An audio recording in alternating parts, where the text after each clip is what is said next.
નમસ્કાર દર્શક મિત્રો, સ્વાગત છે આપ સર્વેનું સપ્તાહના પ્રથમ જીટીપીએલ જુનાગઢ ન્યૂઝમાં।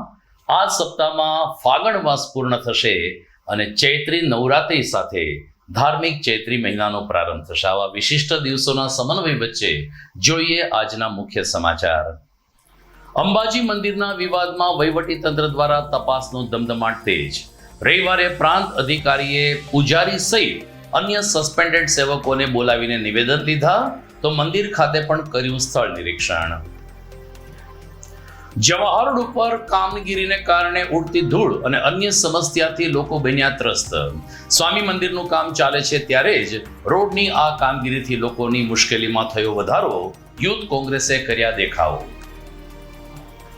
કેન્દ્રીય મંત્રી ડોક્ટર મનસુખ માંડવિયાએ પોતાના જિલ્લા પ્રવાસ દરમિયાન ઘેડ પંથકનું કર્યું નિરીક્ષણ।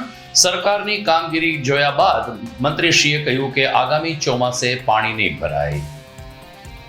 અને વિસાવદર નજીકના લેરિયા ગામથી આવેલ નકલી દૂધના ટેન્ડર ઉપર આમ આદમી પાર્ટીની જનતા રેડ।